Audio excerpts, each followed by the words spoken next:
Every corridor is sealed. We're trapped. Not every exit. Talk fast, Cole. That viewport lines up with the hangar spine. It's the only way out. Blow the glass. That's open space. Then don't miss the hangar. Best shortcut I've ever seen. Right behind you, Commander. The Veyan High Command Chamber on Aegis Prime was built to inspire calm. That had been the architect's stated intention, a wide circular room sheathed in pale crystalline panels that caught the ambient light and scattered it in long, soft gradients across the floor. The ceiling was vaulted and high, designed to make the people beneath it feel small in a way that was supposedly meditative rather than oppressive. The temperature was kept 4 degrees below standard to encourage alertness without discomfort. Everything about it had been carefully engineered to be a place where clear, measured decisions could be made. It wasn't working. General Taliskalen stood at the head of the oval table and looked at the tactical display hovering above it. Blue markers for Veyan positions, red for the crit, 3 solar cycles ago. Those colors had been roughly even across the contested sectors. Now the red had spread across nearly 2/3 of the map, a slow bleed that no defensive formation had been able to stop. Current status of Tartius, he said. His senior aide. Vess, read from a datapad without looking up. His voice had the particular flatness of a man who had been delivering bad news often enough to have stripped the emotion out of it. The fuel refinery remains operational, but the perimeter garrison is down to 61% strength. The northern ridge has held, but crit-forward elements are advancing through the valley at a rate that suggests full encirclement within 8 cycles. And the shield wall formations. A pause, holding, but absorbing significant casualties for limited territorial gain. Callan turned away from the map. He pressed 2 fingers to the bridge of his nose, a habit he'd picked up from somewhere and never identified the source of. Outside the chamber's long windows, Aegis Prime's capital spread beneath a sky that was, for once, clear. He could see the evacuation transports climbing slowly from the eastern district. The crit vanguard were not, measured against any standard galactic metric, a subtle enemy. They didn't use misdirection. They didn't probe for weaknesses or exploit terrain. They attacked frontally, in overwhelming numbers. And they kept attacking until the other side either broke or ran out of bodies to throw back. It was a strategy that should not have worked against a technologically comparable opponent. Except for one thing. The Veyan military code was 800 years old. It had been refined through generations of internal conflicts, consensus governance, and philosophical development into something that most of the galactic community considered a model of ethical warfare. Artillery positions were announced 12 minutes before firing to allow civilian evacuation. Prisoners were treated under standardized medical protocols. Soldiers who went down were collected by both sides under truce. Weapons capable of causing lingering biological damage were prohibited entirely. The crit read those rules and used them as a schedule. They knew exactly when the Veyan guns would stop firing. They knew when the field medics would cross the line. They knew that every soldier who survived being shot would be stabilized, treated, and eventually sent back to fight again, which cost the Veyan side time and resources that the crit simply didn't spend in kind. They massed their numbers against positions they knew wouldn't fire on them during the announced warning window. They left their own wounded to bleed out rather than spend personnel on extraction. Because they understood that extraction was a cost their enemy would always pay, and they never had to. It was not sophisticated, but it was working. Callan spent a long moment at the window. Then he said, "Contact the Fringe Species Registry, the one still in accession review." Vess looked up from his pad. "Sir, the Coalition has declined twice to authorize additional member support beyond. Not Coalition members, the ones waiting." Callan turned from the window. "Contact Earth." The silence that followed had a particular quality, the silence of a room full of people who had all thought the same thing, and none of them wanted to be the one to say it. Vess found his voice after a moment. "General, the Earth files." He stopped, recalibrated. Their recorded military history spans over 4,000 years of continuous documented conflict. They have deployed incendiary and chemical agents in population centers. They have deliberately targeted food and water infrastructure. They have, and this is the part that the cultural analysis team found most concerning, they have an entire category of weaponry specifically engineered to maximize pain rather than efficiency of kill. I know, Vess. The advisory committee's preliminary assessment is that Earth represents a class of military development that the Coalition has no established protocol for. They're not barbaric in the way pre-spaceflight civilizations typically are. They have the technology. They simply chose, repeatedly, over centuries, to keep developing more effective ways to kill each other alongside everything else. Yes, Callan moved back to the table and looked at the red-stained map again. Send the request. The message moved through a routing path that bounced across 8 relay stations before landing in an inbox registered to a logistics company in a Pacific city that didn't actually move cargo. From there it went to a secondary address, then a tertiary one. Each hop stripped a layer of encryption and replaced it with a different one. By the time the intended recipient opened it, the van headers were long gone. John Hayes read it in the back room of a bar in Nairobi that didn't have a sign out front. He was sitting in a folding chair that was slightly too short for him, drinking something amber from an unlabeled bottle, and he read the whole message twice. The second time he focused on the payment terms. He finished his drink. He wrote 3 words back through the same chain. "We'll be there." He closed the comm unit and went to find Jenkins. The ship that lifted from the private airfield 2 days later carried no identifying markings. The hull was dented and discolored in patches, and the landing gear made an unhealthy grinding noise on retraction that the pilot described as nothing to worry about, which is what pilots say when they don't want to talk about it. Inside, the cargo hold smelled like gun oil and recycled air. 30 people sat along the walls in 2 rows.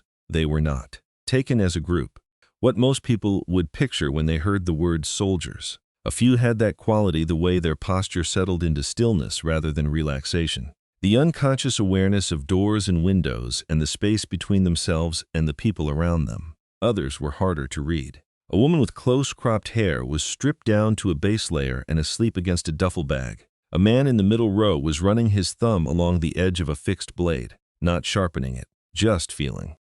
Someone was eating from a sealed ration pack like it was a perfectly acceptable dinner, which it was, because they'd all eaten worse. Hayes sat near the cockpit door, boots up on a gear bag, with a folded map spread across his knee. He was 47, and his face was the kind of face that doesn't get particularly interesting until middle age, when the accumulation of weather and bad decisions and things you'd rather not think about gives it some actual structure. His hair had gone gray early, and he'd kept it cropped close rather than fighting it. There was a scar along his jaw, old and flat and white, from something that had happened a long time ago in a place he didn't talk about. His tactical vest was dark olive, worn soft from extended use. The shotgun in his side scabbard was a kinetic pump action, not the plasma-based weapons that most spacefaring forces had converted to. Hayes had used energy weapons and found them precise in ways that were sometimes a disadvantage. The kinetic load didn't care what it just hit. Across from him, Sarah Jenkins was writing in a notebook, the small, precise handwriting of someone who has been working with long distance, long enough to think in fractions. She was a tall woman, lean in the angular way of people who don't carry weight they don't need, with the particular quality of stillness that comes from spending years waiting for conditions to be exactly right before moving. Her anti-material rifle was broken down and packed in a hard case at her feet. She'd built it herself over a decade of modifications, and she understood it better than the engineers who'd made the original platform components. Cole was in the middle row, working through a van field inventory manifest that Adler had pulled from the Coalition's logistics network. He was a broad man who carried his size like it had always been there, circling items on the manifest and making notes in the margin. His specialty was explosives, though he was proficient with most things that projected mass at velocity. He was also, when the occasion called for it, extremely good in tight spaces, which was a useful combination. Adler sat cross-legged on the floor between the rows, 2 datapads open across his knees, and was simultaneously running a comm encryption protocol and eating half of Cole's ration pack, which Cole had noticed but not yet addressed. He was the youngest of the core team by several years, and had come to this kind of work through intelligence services rather than direct ground combat, which sometimes meant he found the violence surprising even when it shouldn't be. He'd mostly gotten over this. The flight to Aegis Prime took 11 hours. Nobody gave a speech. Nobody talked much at all. General Callan had arranged a formal reception. He stood at the front of a delegation that included 6 honor guard officers in full ceremonial plate, 2 senior aides, a cultural liaison whose job was to bridge the linguistic gap, and a junior diplomat who was there mostly to smooth over immediate misunderstandings. The docking bay lighting had been adjusted to the van welcoming spectrum. The ancestral banners of the 3 founding coalitions were hung along the walls in their prescribed order. Everything was exactly as protocol specified. The pressurized door hissed open. The smell came first. Callan had no reference for it in his memory. It was a combination of mechanical lubricants, ozone, something organic and sour, and a sharp undertone that his cultural liaison would later identify as synthetic tobacco. His olfactory system logged it the way any system logs a genuinely unknown input, as a problem. Then the ramp lowered and 30 humans walked out. They came down without particular ceremony, moving in a loose group that was more coherent than it looked. Their gear was dark and mismatched, different manufacturers, different generations of equipment, nothing matching anything else, no insignia anywhere, no rank indicators. The boots were worn, and the vests were scratched, and the whole assembly looked like it had been through somewhere difficult and come out the other side without bothering to clean up. No one stepped forward to address them. The honor guard had their weapons presented in the formal position. The delegation was arranged in the prescribed receiving order. The cultural liaison had her translation unit active. The man who stopped in front of Callan was gray-haired and scarred and looked at the formal arrangement with no particular expression. "General Callan," he said. His voice was flat and low with no melodic quality at all, which was jarring to a Veyan ear accustomed to the natural rise and fall of their own speech. "I'm Hayes. We're the advisory group." Callan blinked through the confusion sequence of all 4 eyes. "Mr. Hayes, I was expecting, forgive me." The files indicated General Mitchell or Admiral Davies would be leading the delegation, the architects of the Orion campaign. Hayes glanced at the ceiling, at the banners, at the structural columns, not with appreciation, Callan noted, but with the automatic cataloging of a man who walks into rooms and counts exits. "Mitchell wears a uniform to press conferences," he said. "Davies is a supply chain expert, good at his job. Not what you need." He looked back at Callan. "Your people reached out because the crit won't play by the rules. Earth decided you needed problem solvers, not generals. And what military organization do you? We don't represent one," the tall woman behind Hayes said. She had a rifle case over one shoulder and a matter-of-fact way of speaking that suggested she'd had this conversation before. "Most of us haven't worn a government uniform in years." Callan pulled up his datapad and scanned the sparse files that had arrived from Earth. He found what he was looking for and frowned. "It lists Constellus and Triple Canopy as your previous employers. Our files have limited information on these organizations." Hayes' expression didn't exactly change, but something in it settled. "Private military contractors. We go where governments need things done without wanting to sign their name to it. We solve problems." He paused. "You have a significant one."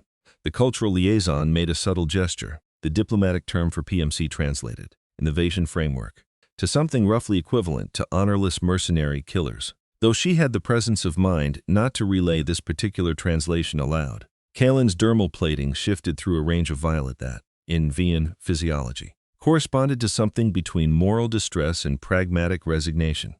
The Veil had never developed private military contracting because the idea that organized violence could be a service offered for payment sat completely outside their ethical framework. War was a burden borne by the state, conducted under law, and subject to the full weight of public accountability. The problem was that the state in question was currently losing, and accountability had not been especially helpful. "Very well," Callan said. "Come." The briefing room was 4 levels up, with a long bank of windows overlooking the capital district. Hayes stood at the tactical table with his arms folded and looked at the terrain model of Tartius while Callan walked him through the situation. The rest of the PMC team distributed themselves around the room in the particular way they had of never quite filling the space evenly, always leaving angles clear. "The refinery sits in a valley between 2 ridge formations," Callan said, tracing the topography. "We have held the northern ridge for the entire campaign. It is the highest ground in the sector. Our engineers have reinforced the barricade positions extensively. The crit are advancing through the valley in massed rotation, 1 wave forward, absorbing fire, pulling back, 2nd wave forward. We return fire from the ridge and maintain position. We have held but the casualties." "How many of them coming?" Hayes said. "Advance force. Roughly 40,000. Reserve strength is unknown. And yours?" 8,000 effectives, including logistics and medical." Cole had moved to the window and was looking at the distant evacuation transports with no particular expression. "They lose 5 men to every one of yours, and they still come out ahead," he said, without turning around. "Yes," Kalen's voice carried something that might have been the Vian equivalent of exhaustion. That is essentially correct. Hayes was quiet for a moment, studying the model. When was the last time you took significant ground from them? Not held. Took. Kalen consulted with Vess. 14 cycles ago. And your formation since then has been a defensive line on the ridge. Yes, the high ground is a recognized tactical asset, and you're giving them a fixed point, Hayes said. Every day you sit on that ridge, they know exactly where you are, exactly how far your medical positions are set back, and exactly how many men you can pack into a defended line. They're not trying to take the ridge. They're using it to grind you down. He straightened and looked at Kalen directly. The honor code requires advance warning before artillery, so they know your fire schedule. It requires medical collection under truce, so they know the windows. It requires treatment of prisoners, so they know every man they leave breathing is a cost you'll absorb. Kalen's plating shifted violet again. Our code is not a weakness. It is the foundation. I know what it is. Hayes's voice dropped into something quieter, not gentler. Quieter in the way things get quiet when they're serious. And I'm not telling you to throw it away. I'm telling you it only works against an enemy who's playing the same game. The crit aren't. They're using your rules against you. And as long as you keep fighting their war with your hands tied, you're going to keep losing ground. He put his finger on the ridge position on the map. We take command of Tardius defense. We do it our way. You follow our lead, and you don't ask questions until after. That's the terms. The room was quiet. The junior diplomat looked at the floor. And if we refuse these terms? Kalen asked. You keep losing. Slowly, then all at once. Hayes picked up his helmet from the table beside him. Your call, General. But you didn't send a distress call to the fringe of known space because things were going well. Kalen held his gaze for a long moment. He was a patient man, and a careful one, and he had spent 40 years learning when to argue and when to accept reality. What do you intend to do with the ridge? He asked finally. Give it to them, Hayes said. The carrier that took the team to Tardius departed before dawn. Hayes sat in the cargo hold with the valley maps spread across his knees and a grease pencil in his hand, marking positions in silence. Jenkins worked her own set of calculations across from him, angles and distances in small careful notations. Cole went through the Vinfield inventory manifest line by line, crossing out items that wouldn't serve, circling ones that might. Adler pulled thermal scan archives from the Tardius tactical database, months of accumulated data, looking for thermal channels in the valley floor that the visual maps wouldn't show. None of them talked much.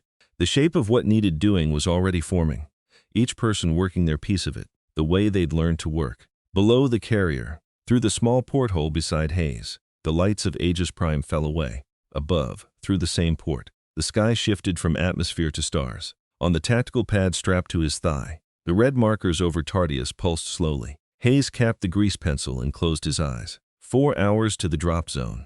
He didn't sleep. He planned. Tardius looked exactly like the kind of place that nothing good had ever happened on. The carrier broke through the cloud layer at 500 meters, and the planet opened up beneath them a long, jagged expanse of dark rock and gray dust.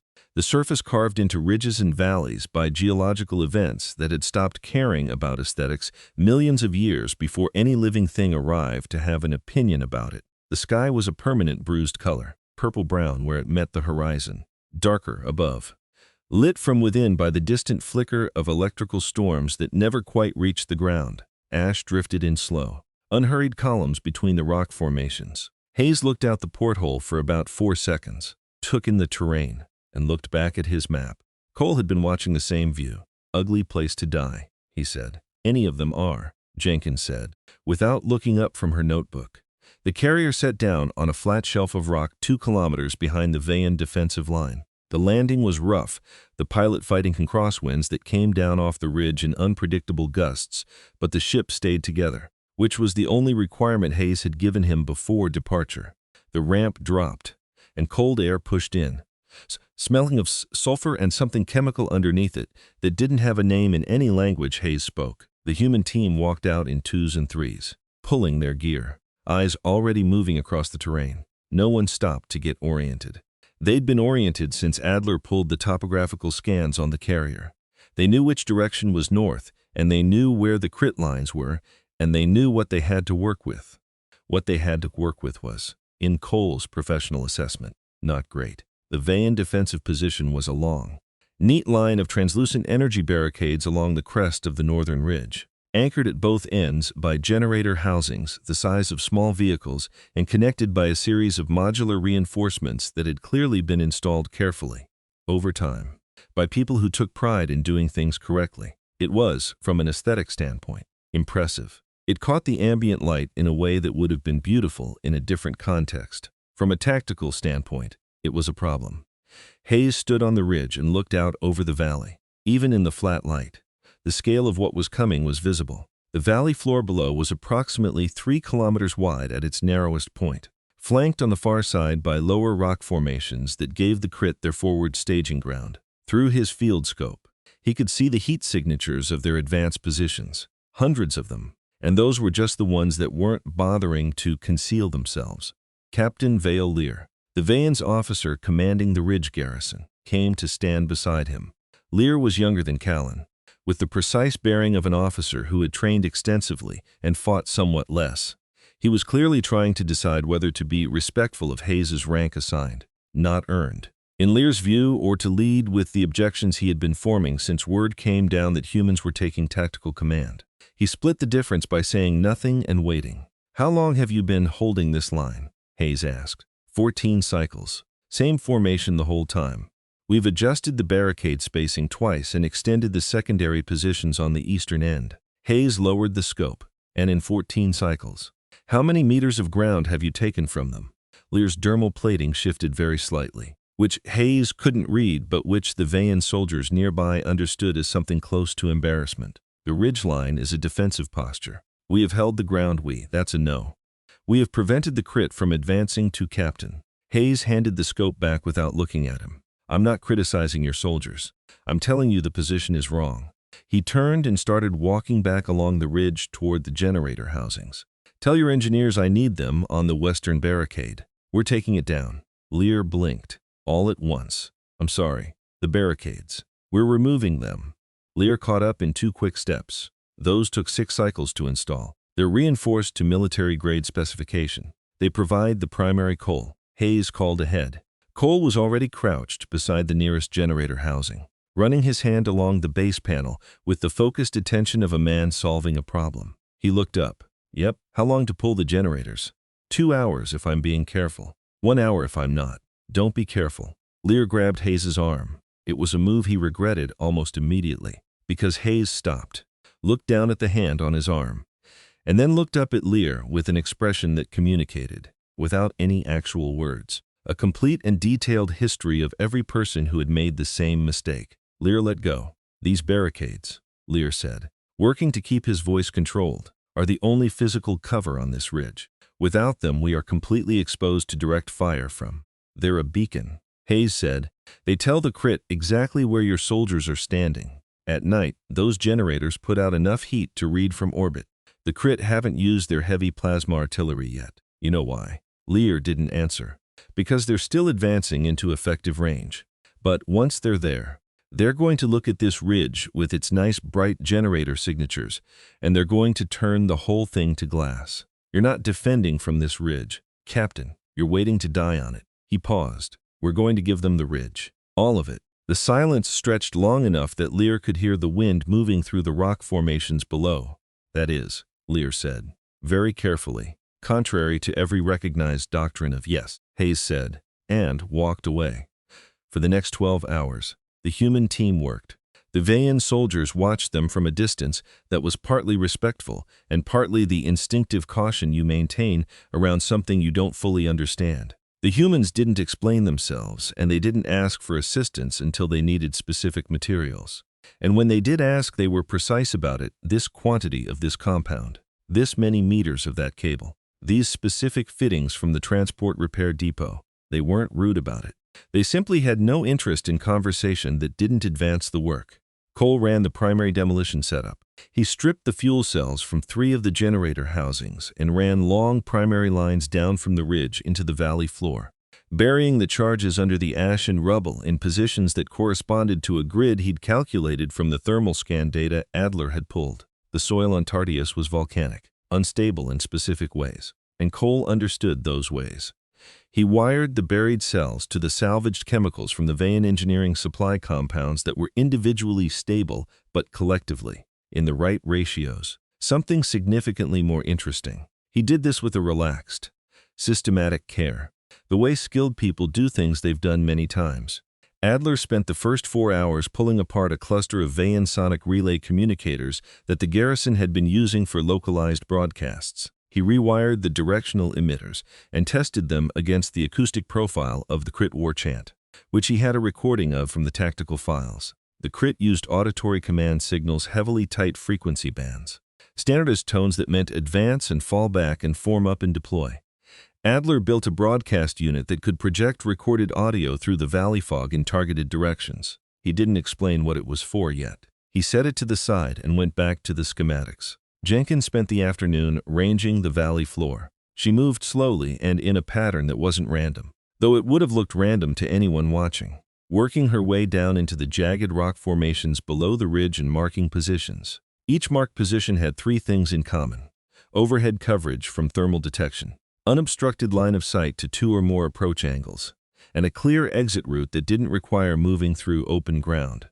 She marked 16 of them. She came back up the ridge before dark, took a ration pack from the supply box without opening it, and went to sleep in her thermal blanket for exactly 4 hours. Hayes moved. He walked the ridge from end to end twice, stood in the valley twice, sat in specific positions and looked up at the ridge from below. He talked to the Veyan squad leaders one at a time, not to explain, but to ask questions. Where had the crit previously probed? What time of the shift cycle had they attacked most often? How long between the initial advance and engagement? He absorbed the answers without writing them down and asked the next question.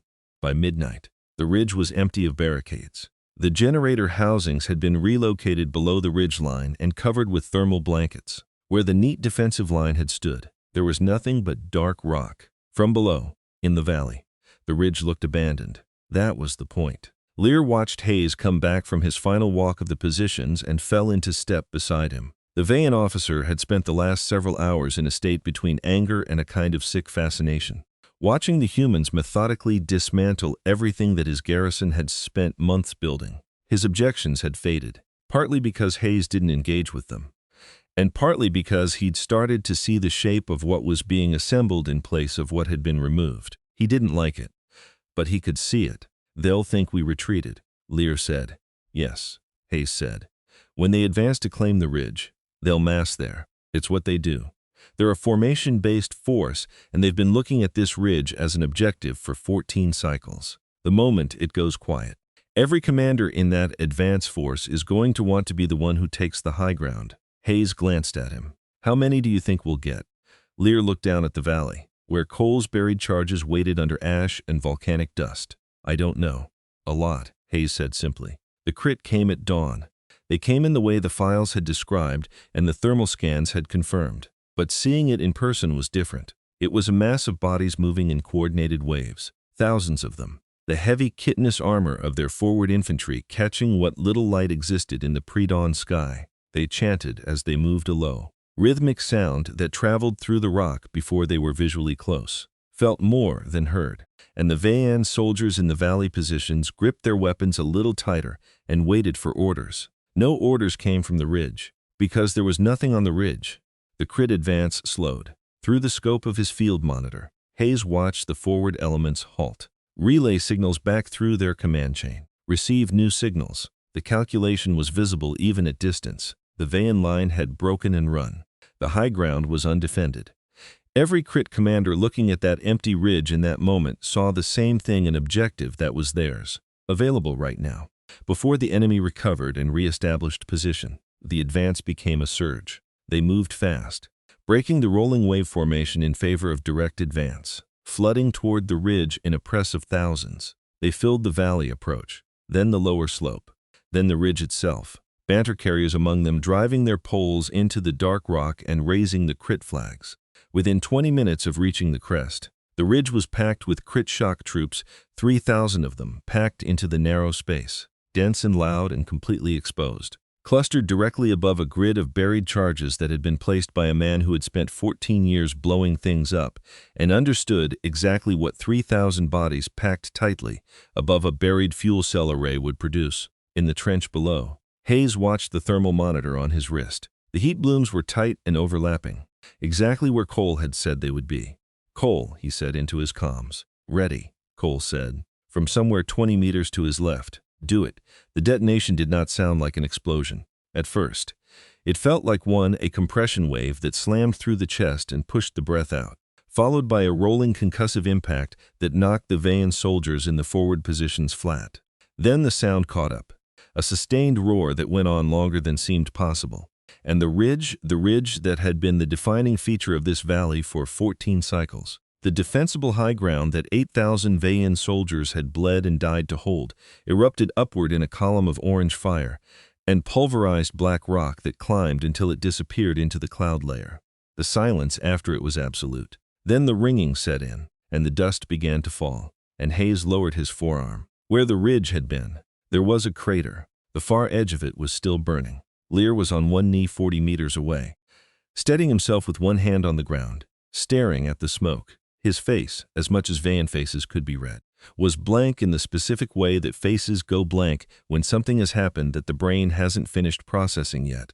"By the ancestors," he said quietly. "You didn't fight them. You just, not all of them," Jenkins said, from somewhere behind him. She was right. The Crit's second and third echelons had been behind the main advance when the ridge went. They were shaken. The explosion had taken the first wave entirely and scattered the formations behind it, but the Crit command structure was deep and ruthless, and within minutes the surviving commanders were driving the remaining infantry forward. 3,000 dead was a significant number, but they had more, and now they were angry. What followed was different from anything the Veyan garrison had experienced in 3 solar cycles of fighting. The humans didn't hold a line. They didn't form up and present a target. They dissolved into the jagged rock formations below where the ridge had been, moving in pairs and threes. And the Crit infantry that came after them found something they had no doctrine for. A Crit squad of 12 moved through a narrow defile between 2 rock formations, advancing carefully in their standard 4 forward 4 rear pattern. The humans waited until the lead element was past them, then opened fire from 3 sides simultaneously on the trailing group. By the time the front 4 turned around, the back 4 were down and the shooting had stopped. The rock was empty. They found scorch marks and Crit blood and nothing else. Adler's sound unit went active in the second hour, through the fog and dust. The recorded and distress signals of dying Crit soldiers began to emanate from positions that shifted every few minutes. Calls for help, emergency command tones. The specific auditory signal that in the Crit tactical language meant all forward elements retreat to secondary position. 2 Crit advance units pulled back from their positions before their commanding officers identified the deception. By then the ground they'd vacated had been used. The psychological pressure worked in both directions. The Crit who moved cautiously got flanked. The Crit who moved aggressively walked into Adler's acoustic misdirection or Cole's smaller secondary charges, placed throughout the rock formation to channel movement toward predetermined kill zones. There was no front. There was no line to push against. There was just noise and smoke, and the particular horror of an enemy that didn't stay where you could shoot it. Hayes moved through it like he had a map none of them could see. He used the shotgun at close range, which meant most of the range at which he engaged, because the rock formations kept distances short. Tungsten buckshot at close range against the joint sections of Crit armor, the elbows, the neck collar. The knee hinges was more effective than energy bolts against the reinforced plates. He knew where the joints were because he'd studied Crit anatomy on the carrier, the same way he studied everything before he needed to use it. A Crit warrior came around a rock formation with a plasma blade extended, fast and committed, the way the Crit fought when they were close enough to feel it. Hayes stepped inside the blade's arc, used the warrior's own momentum, drove the combat knife up through the gap below the alien's jaw. He withdrew it, kicked the body clear, moved to the next position. He didn't stop. He didn't breathe differently. He had the careful, bored expression of a man performing a task he has performed many times and intends to perform again. The Veyan soldiers who fought alongside the humans that morning would later struggle to describe what they'd witnessed.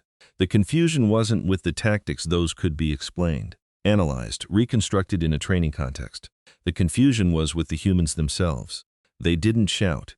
They didn't show any particular intensity. The violence that moved through them was quiet and ordinary and relentless, like water moving through a crack in a wall, not dramatic, just inevitable. 4 hours after the ridge went up, the crit sounded retreat. It was the first retreat signal the Vayan garrison had heard from the opposing lines in 3 solar cycles of fighting.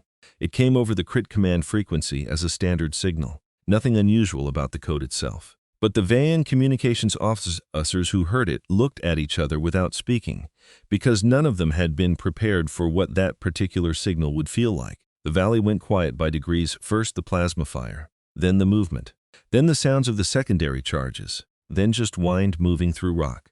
Vayan casualties. 11, all wounded, none dead. Hayes walked the field after. Some of his team did the same thing, spreading out through the area of engagement, methodically checking the bodies. The Vayan soldiers who watched this from their positions assumed at first that the humans were looking for something intelligence material, equipment, survivors of their own. They were not doing any of those things. Each crit body that showed any sign of remaining vital function received a single round from a sidearm, placed precisely. Lear came to stand beside Hayes after the 3rd time he watched this happen. The Vayan officer's face had moved through several expressions in the last 4 hours, and the one it had settled on now was somewhere between profound moral distress and physical illness. That one, Lear said, indicating a crit soldier 15 meters away who had been shot in the lower body and was dragging himself slowly toward the far rock formation. He is attempting to withdraw. He is no longer a threat. He will be, Hayes said, and walked toward the crit soldier. Lear turned away. He found a depression in the rock, put one hand on the stone wall, and was sick, quietly and thoroughly. When he straightened up, 2 of the human team were nearby, reloading magazines from loose rounds in their vest pouches. They glanced at him and then looked away, not with contempt exactly, but with the detachment of people who had long ago put that particular response on the other side of a line they didn't revisit. It's a protocol, one of them said, not unkindly. You leave one mobile and he picks up a weapon tomorrow. Lear understood the logic. He'd understood it when Hayes had said it during the briefing, and he'd understood it abstractly in the Vayan strategic literature, which discussed the historical periods before their code had been established. Understanding logic and watching it applied in a field where the dust was still settling were not the same experience. He looked out at the crater where the ridge had been. The fires had gone down to smoldering lines. The crit banners that had gone up on the ridge, the ones that had gone up for maybe 20 minutes before Cole's detonators fired, were ash. Hayes came back from where he'd been and found Lear still standing there, looking at the crater. First time you've seen the ridge from down here, Hayes said. It wasn't a question. Yes, different, isn't it? Lear didn't answer for a moment. It was a sacred position, named for the ancestors who died in the first expansion campaign. We have held it for 14. You held it until it wasn't useful anymore, Hayes said. Now it's a crater, and 3,000 of the soldiers who were going to kill your people are ash, and your garrison took 11 casualties. He looked at Lear directly. I know what the ridge meant.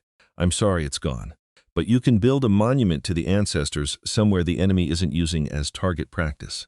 He walked past, heading back toward where the Vayan command post had been relocated during the night. Lear stood alone in the silence, looking at the destroyed high ground, at the bodies in the rocks, at the distant shapes of his soldiers beginning, slowly, to move again. He was trying to find a framework for what had just happened, a way to put it in a category he had language for. He couldn't. The victory reports took 3 hours to compile, and the Vayan command staff who wrote them had visible difficulty with the language. The standard after-action format used by the Vayan military had fields for enemy casualties, friendly casualties, territorial gain or loss, and a section called Conduct of Engagement, where the reporting officer described the methods employed and assessed their compliance with the coalition's military code. This last section was normally the easiest part of the report. In 14 cycles of fighting on Tartius, the Conduct of Engagement section had been filled with the same general language. Minor variations on the same record of announced fire windows and observed truce protocols and treatment of wounded. Lear sat in front of his data terminal for 40 minutes before he started writing that section. The rest of the garrison was in a state that the Vayan psychological literature would have called dissonant relief. They had won. That part was clear. The numbers were unambiguous. The crit lines were falling back. The refinery was safe. The tactical situation had shifted in their favor for the first time in 3 cycles. They should have been celebrating, or at least feeling some of the weight lift. Some of them were, but others moved with a quietness that wasn't calm, sitting in the forward positions and looking out at the field where the cleanup was ongoing, where the human team walked among the bodies with that systematic, unhurried purpose. The Veyan soldiers, who had fought alongside the humans, understood what they were seeing, and they were trying to reconcile the outcome which they had needed, which they were grateful for, which had saved their lives with the methods, which their entire civilization had spent 8 centuries constructing frameworks specifically to prevent. Hayes found a flat rock out of the wind, ate a ration pack, and slept for 2 hours. When he woke up, the light had changed and the fires in the crater had gone cold. He checked his wrist unit. Read the team status signals, everyone accounted for. Minor injuries across 4 operators. Nothing that needed evac, and went to find Jenkins. She was on an elevated position at the southern end of the engagement zone, the anti-material rifle set up on its bipod, still watching the retreat lines through the scope, even though the crit had been withdrawing for the better part of 2 hours. Anything moving? Hayes asked. Rear elements consolidating about 6 kilometers out. They're not stopping to regroup. They're pulling all the way back. She didn't lift her eye from the scope. This one's over. This one. Hayes agreed. He looked out at the valley from her position. From up here, you could see the full extent of it where the ridge had been. The crater, the bodies, the dark lines of the blast patterns across the rock, the crit banners that had been raised on the ridge in that brief window between the advance and Cole's detonators were still visible, half buried in rubble at the crater's edge. Lear's going to write a report, Jenkins said. Yes, that report's going to go to Callan. Yes, Hayes said again. He picked up a piece of dark rock from beside his boot, turned it over in his hand, and set it back down. We'll hear about it. They heard about it 6 hours later. The holographic terminal in the Tartius Forward Command Post was a portable unit that Adler had set up in what had been a storage module before the battle. The best option available, given that the original command position had been relocated during the night and the backup hadn't been fully unpacked yet. The image quality was poor. Atmospheric interference from the electrical storms that circled the planet at altitude created a static layer that made Callan's face flicker slightly at the edges. It didn't diminish the expression on it. Hayes sat in the only chair in the module, which was a folding camp chair at roughly the right height for a Veyan officer but slightly low for him. He didn't bother adjusting it. He had a combat knife in his hand and a rag, and he was cleaning the blade with the patient. Methodical attention of someone performing a task that occupies the hands without requiring the mind, which left the mind free for other things. Callan's holographic image stood across from him, formally erect, with vests visible at the edge of the frame. Commander Hayes. Callan's voice was carefully controlled in the specific way voices get when the speaker is containing something significant. The refinery has been secured. The crit advance is broken. I am conveying the gratitude of the Veyan Senate and the Coalition Command for, I hear a butt coming, Hayes said, still looking at the blade. A pause. Captain Lear's report is detailed. I imagine it is. He's thorough. He describes the use of chemical incendiary compounds derived from our own fuel reserves mixed with salvaged munitions. He describes the deployment of acoustic deception technology, specifically designed to cause psychological distress in enemy combatants. He describes the deliberate targeting of wounded soldiers who had been disabled and were no longer actively engaged. Callan's plating had shifted to a deep, steady violet. He describes an execution conducted on a prisoner who had been confirmed as no longer bearing a weapon. That last one had a cracked carapace and 3 functional limbs. Hayes said, he would have reached the line before the medics cleared the field. Commander, General, these are war crimes. Callan said it the way you say something that you've spent hours preparing to say and have rehearsed the delivery of, which means the words came out measured and clear, and without the volume they'd had in rehearsal. Under coalition protocol, under any recognized code of military conduct, Hayes set the knife down on the edge of the folding table beside him. He finally looked up at the hologram. War crimes require a convention, he said, a signed framework, a body of signatories who've all agreed on the terms. You don't have one. The coalition doesn't have one. If you did, the crit would need to have signed it. And given that they deliberately target your medical teams and execute your prisoners on video and transmit it to your diplomatic channels, I'd say their interest in the convention process is limited. He picked up the rag and set it down. You're asking me to answer for conduct under a code that doesn't exist against an enemy that wouldn't honor it if it did. I can't do that. You destroyed a sacred position of our ancestors, Kalen said. And now there was something different in his voice, not the controlled formal accusation, but something underneath it, more raw. The Ridge of Terrell. Our first expansion campaign's dead are commemorated there. Or they were. Hayes was quiet for a moment. When he answered, his voice had dropped a register, but the flatness didn't leave it. I blew a pile of rock to kill 3,000 soldiers who were going to kill your people. If you want to build a monument to the dead of the first campaign, I'll help you pick a site. One that isn't in a crit advance corridor. He leaned forward slightly. You want to fight a clean war, General. You can do that. Line your soldiers up and let them die with their honor intact. But if you want to win, you let us off the leash. My team learned in some places that you don't have good files on jungle clearings in Southeast Asia and mountain passes in Central Asia and cities that don't exist on maps anymore, that when the enemy wants to exterminate you, there is one thing they understand. Not negotiation, not honor. Disproportionate, relentless, unpredictable violence. He sat back. 3,000 dead for 11 wounded. Your garrison is intact. Your refinery is running. And the crit are in full retreat. Those are the numbers. You can be horrified by my methods and grateful for the outcome at the same time. Most people are. Colin's image held still for a long moment. Whatever he'd been prepared to say next seemed to have reorganized itself somewhere between his intention and his voice. Then the alarm changed everything. It was Vess who broke first, turning to something off-screen. Reading something with the accelerating focus of a man watching a number climb toward a threshold. He leaned toward Callan and said something low and urgent. Callan's expression shifted through several registers in under 2 seconds. Report, Callan said, not to Hayes. A voice from off-frame. Sir, the tactical net is showing a breach in Sector 4. Crit insertion team. Cloaked. They came in behind the line during the engagement at Tartius. They've reached the diplomatic spire. Hayes sat up straighter. How many? Callan asked. 50, elite Taurian unit. They've barricaded the upper levels. They're holding the High Ambassador. A pause, and the off-frame voice carried the particular quality of someone reading information they don't want to read aloud. They are demanding the unconditional surrender of the planetary sector within 2 hours. If the demand is not met, they will execute the ambassador and transmit it on the coalition-wide diplomatic frequency.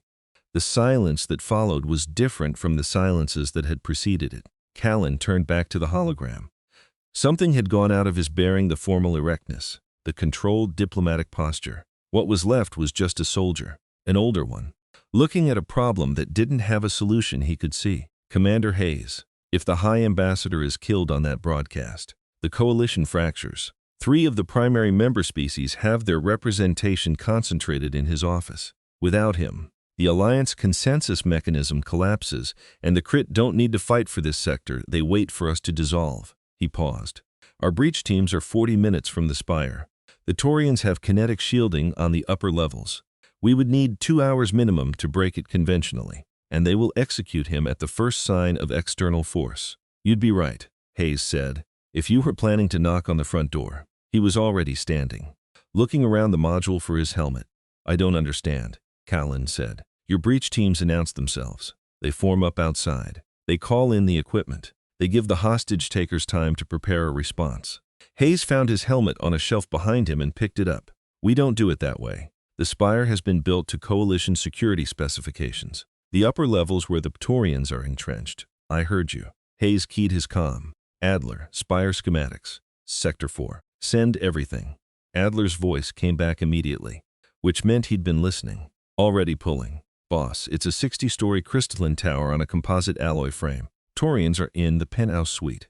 They've stacked the elevator shafts and the stairwells are covered. Thermal shows 50 plus the ambassador in the upper 3 floors. What's the roof material? A 2-second pause. Reinforced architectural glass. Same composite alloy framework. It's rated for environmental loads, not breach. Hayes was moving through the module door. Get Cole. Tell him I need breaching rockets. Not charges. Something that works at velocity from altitude. He stopped in the doorway and looked back at the hologram. General, keep your comm units on. We'll be in contact. He was gone before Callan could respond. The team assembled on the landing pad in 7 minutes, which was how long it took Hayes to walk there and for the others to come from wherever they'd been. They were battered from the morning's work.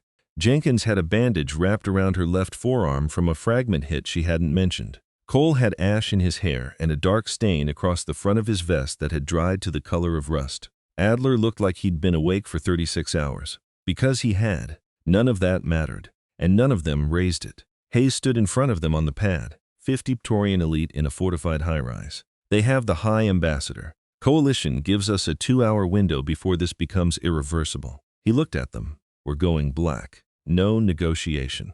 No warning. No announcement. We go in over the top, Cole said. Rules of engagement. There are none. Jenkins was already calculating something in her notebook. 60 stories. Roof breach. If we come in from altitude, we have one approach window before any external observer confirms a visual, and the Praetorians get the signal. That's why we're not approaching from the outside, Hayes said. We're dropping in. He pulled up Adler's structural diagram on his wrist unit and held it where the team could see. The spire was tall and thin in the way of Veyan architecture, built for height and translucency rather than mass. The penthouse suite occupied the top 3 floors. Open plan, with a glass roof, the same composite glass that covered most of the building's exterior panels. Composite glass is rated for environmental loads. Hayes said, wind, debris, atmospheric pressure variations. It's not rated for a shaped thermal breaching round fired from directly above at close range. Cole, Jenkins, you're on breach rockets. You fire on my mark. The rest of us follow the breach immediately. No hold time. We are through that roof before the glass hits the floor. A long-bodied Veyan atmospheric glider sat at the far end of the pad, a military variant, gray and matte, used for reconnaissance in the toxic cloud layer. It had been requisitioned from the garrison's transport pool by Adler 40 minutes ago, apparently on his own initiative, which was a presumption Hayes noted and didn't address. What's our ride in? Adler asked. That, Hayes said, nodding toward the glider. We come in under the storm layer. The electrical interference will scatter their external sensors. We get directly above the penthouse before they have a confirmed track. Directly above, Jenkins said, as in 100 feet, maybe less. Hayes looked at her. We jump. The silence was short.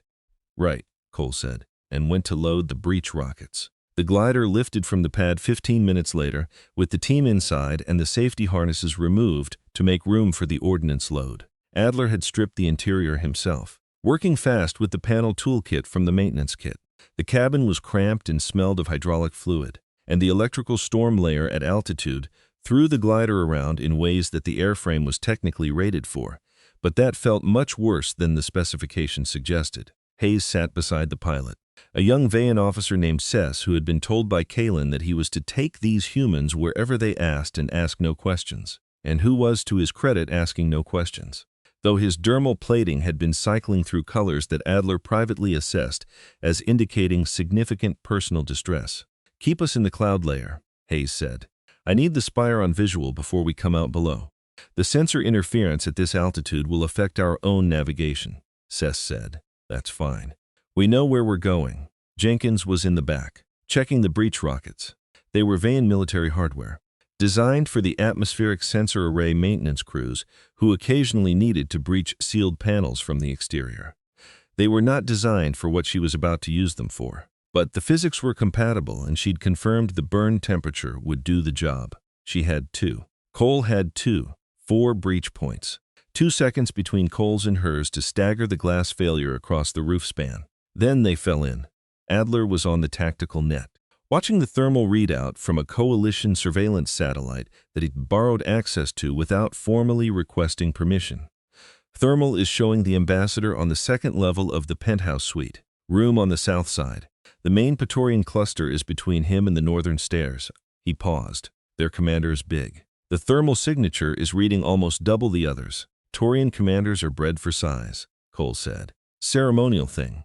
Bigger the commander, higher the lineage rank. Good to know, Jenkins said. Larger target. The glider broke through a gap in the cloud layer for 3 seconds, and Hayes saw the spire below them, a pale column rising out of the city grid, the top floors lit from within. The architectural glass of the penthouse roof catching the ambient light and throwing it back in soft patterns. The storm layer closed again and the visual was gone. Mark the position, Hayes said to Sess. Marked. Bring us around for a vertical approach. I want the highest point of the roof directly below us. Sess made a sound that was technically an acknowledgement, but communicated some personal feelings about the instruction. He banked the glider through the clouds. Hayes moved back through the cabin. The team was ready. They had their helmets sealed, their breach units in hand, their weapons checked. Nobody looked at anyone else particularly. They just waited. "Listen," Hayes said, not loud, just clear enough for the cabin. "The Praetorians are disciplined and they're going to react fast. The moment the roof goes, we are inside. No pause. Cole. Jenkins, you fire and you're the first two in. I don't want 3 seconds between breach and entry. I want one." He looked along the row. "The ambassador is on the south side of the second penthouse level. We don't go to him first. We clear the room. We neutralize the force. And then we pull him out. If you have a shot on the commander, you take it. Don't wait for instructions." He paused. "They're counting on the fact that we're going to be careful," he said. "That will announce. Negotiate. Try to preserve the structure. They've had time to set up positions, and they know the layout, and they think they have the initiative." He looked at the door. "We're going to take about 11 seconds away from them." The glider leveled out above the storm layer, climbing into the clear cold air above the cloud ceiling. Sess put it into a slow holding pattern. "Confirm the approach bearing," Hayes said. Adler checked his screen. "Bearing confirmed. We're directly over the spire. Penthouse roof is 90 meters below." Hayes pulled the cabin door. The cold hit immediately. Wind and altitude and the faint chemical smell of the upper atmosphere. Below the clouds, through a narrow break, the pale top of the spire was visible. "On my mark," Hayes said. He looked at Cole. He looked at Jenkins. He looked at the drop. "Go." They fell through 90 meters of cold air in under 4 seconds. Cole and Jenkins fired the breach rockets on the way down, 2 staggered shots aimed into the penthouse roof. The burn trails crossing in the dark, and the glass didn't break so much as cease to exist in 2 expanding circles of superheated composite fragments that scattered inward and down. Then 30 operators followed the fragments through the ceiling. They came through the roof firing. They came through the roof like something that had been dropped from a great height, which was exactly what they were. The breach rounds had opened 2 ragged holes in the penthouse glass roughly 4 meters apart. The composite material failing inward in a cascade of fragments that rained down across the upper level of the suite in a dense, glittering cloud. The Taurian guards stationed near the northern wall had approximately 1 second of warning the sound of the breach rounds igniting, the crack of the glass giving way before. 30 humans followed the fragments through the ceiling and landed on the floor of the most heavily fortified room in Sector 4. It was not, by the standards of rooms Hayes had cleared in the course of his career, a particularly large space. The penthouse suite of the diplomatic spire was built in the open Veyan style, wide and unobstructed, with the same architectural glass that covered the roof forming 3 of the 4 outer walls. The interior was high and bright, furnished with the kind of careful, expensive simplicity that signals wealth to anyone who knows what they're looking at. There were 12 Praetorian guards on the upper level, positioned in a standard perimeter configuration, corners and doorways, lines of sight covering the elevator approach and the stairwells. It was a solid defensive setup for any conventional entry. Conventional entry came through the doors. Cole landed on a guard near the western wall, driving both knees into the juncture between the alien's neck and shoulder plating with the full force of a 90-meter drop arrested by a 3-second thruster burn. The crunch was audible even over the debris still falling from the roof. Cole was off the body and moving before it hit the ground, the suppressed carbine coming up. 2 shots into a second guard who had started to turn. Jenkins had angled her descent onto one of the structural support beams that crossed the ceiling interior, a narrow horizontal beam 3 meters above the floor, and caught it on the way down, swinging to arrest momentum and ending up crouched on it with the anti-material rifle already moving across the room. From that elevation, she had a clear angle on everything below. Hayes landed on the floor level, rolled once to bleed the impact, came up with a shotgun. The Taurian commander was exactly where Adler's thermal feed had indicated, standing near the center of the room, in the heaviest armor Hayes had seen on any crit soldier outside of vehicle crew photographs. With a plasma cannon the size of Hayes's torso spooled and tracking. He was enormous in the way the highest lineage Taurian officers were enormous, bred for it over generations. Head and shoulders above the guards around him. And he had the particular quality of someone who had been in rooms like this before, and understood that the person who moved first and didn't hesitate was the one who walked out. He moved first. The plasma cannon discharged in a broad horizontal across the upper level. and it would have caught 3 of the incoming operators if they hadn't already spread out the moment their boots touched the floor. The bolt scored the eastern wall and took a section of the architectural glass with it, the panel failing in a long diagonal crack that ran floor to ceiling. And for a half second, the wind from outside pushed in cold and sharp. Hayes was already to the right of where he'd been when the bolt tracked. He put 2 rounds from the shotgun into a guard directly in front of him, not the commander, a guard who had gotten between them, and stepped over the body. The remaining 8 guards on the upper level did what the Taurian protocol specified, which was to form a protective perimeter around the commander and advance. It was the right move in almost every scenario they had trained for. This was not one of those scenarios. The humans moved through the Taurian defensive formation the way water moves through a fence, not against it, through the gaps in it, using angles that a formation designed to repel frontal assault had never been designed to account for. Pairs working off each other without spoken coordination. One operator drawing attention while the other flanked. Suppressed weapons making their quiet, percussive sound in the enclosed space. The Taurian guards were trying to respond to threats that kept moving, that weren't where they'd been a second ago, that used the guards' own bodies as cover against each other. Jenkins, from her beam above, watched the commander reload the plasma cannon. She tracked to his reach shoulder the firing arm, the joint between the upper carapace and the limb assembly, and squeezed the trigger. The depleted uranium round from an anti-material rifle is not designed for precision. It is designed to stop things considerably larger and more armored than a biological organism. What it did to the joint between the Taurian commander's right shoulder and his firing arm was not something that could be described in technically neutral terms. The arm dropped. The plasma cannon went with it, hitting the floor and discharging into the ceiling above as the power coupling failed. The commander staggered back against the central console, spraying blue-black blood across the floor in a wide arc. And the sound he made was not quite a roar, because it hadn't had time to fully form before the pain hit and shut it off. 11 seconds from the first operator through the roof, 49 Praetorian guards on the floor. One commander leaning against the central console, armless on the right side, breathing in wet, labored pulls. The Evayan High Ambassador was curled against the south wall on the lower level, which was where he had been for the last 2 hours, and which was where Adler had said he was. Which was why none of the shooting had happened near him. He was an older Vayan with the bearing of a career diplomat, and he was uninjured. And he was staring at the room with his 4 eyes wide in a way that suggested the concept of being rescued had been temporarily overridden by the concept of what the rescue had looked like. Hayes crossed the room, stepped over 2 bodies, and stopped in front of the commander. The Taurian was still upright, which said something about him. His remaining arm was pressed against the wound, and the blue-black blood was coming through his fingers, and his eyes were tracking Hayes with the focused intensity of someone running the remaining options and finding them reduced to a very short list. Hayes put the barrel of his sidearm under the commander's chin. The room was silent except for the wind coming in through the damaged panel and the settling sounds of the building. "Listen carefully," Hayes said. His voice was very quiet, not dramatic, just quiet, the way it got when something mattered. "I'm going to send you back to your fleet. You tell your command what happened here. You tell them that Earth didn't send advisors. You tell them we're not here to negotiate boundaries or sign protocols. We came to do a job." He pressed the barrel slightly harder into the keton beneath the commander's jaw. "If another crit ship enters this system, we will not defend the line. We will follow you home. Do you understand me?" The commander's remaining I-1 had been destroyed in the breach. Fragments from the glass looked at Hayes without the pride or the contempt that the Taurian officer class was known for.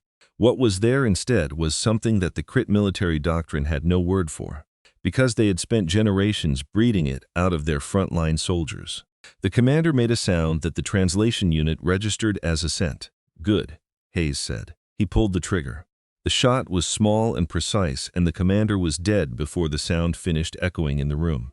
The High Ambassador made a sound behind Hayes that was somewhere between a scream and a word. Hayes turned around. The ambassador was on his feet, having gotten there at some point in the preceding seconds, and he was pointing at the commander's body with an expression of complete and total horror. "He surrendered," the ambassador said.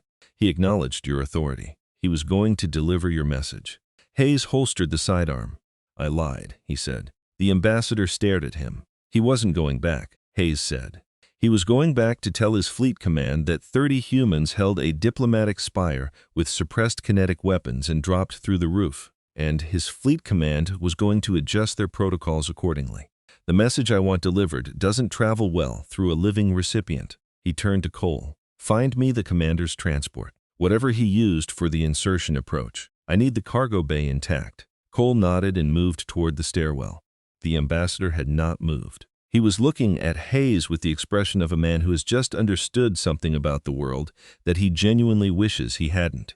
You told him you were sending him home, he said. You looked him in the eyes and you told him you would send him home. Yes, that is under any recognized convention of ambassador, Hayes said. Go sit down. One of my team will get you a medical assessment. He looked at Adler. Tell Callan we have the package. We need a drone with extended atmospheric range. No autopilot override. Destination the Crit flagship's primary hangar. Adler was already on the comm.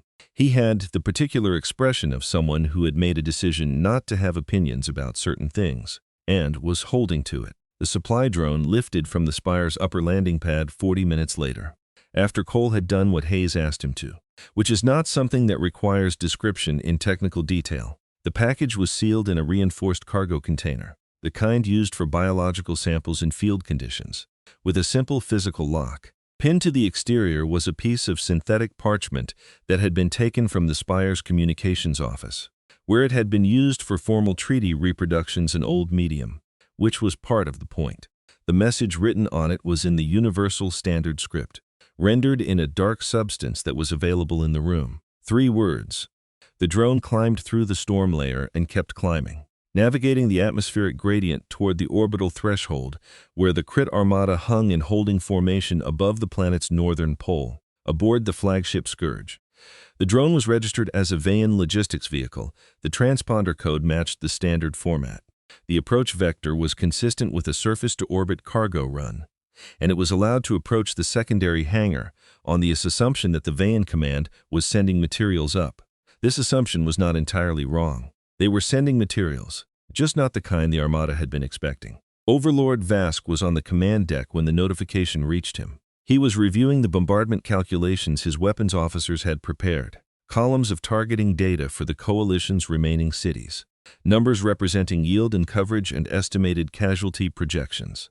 He had been in a state of controlled fury since the report on Tartius had arrived 3,000 shock troops, gone, and the ridge with them, and the advance broken, and the controlled part was getting harder to maintain. His aide brought the notification without making eye contact. Vask read it. Then he went down to the secondary hangar personally. The cargo container sat in the middle of the hangar deck, roughly a meter square. Unremarkable. 2 of his lieutenants were already there.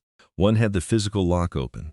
The other was standing back from the container with an expression that Vask recognized as the expression of someone who has looked at something and cannot unlook at it. He looked. He was a veteran of 11 planetary campaigns, and he had seen things that most living creatures never encounter, and he was not easily affected. He stood at the container for a long moment. Then he picked it up with both hands and threw it across the hangar deck, with enough force to dent the hull plate where it landed.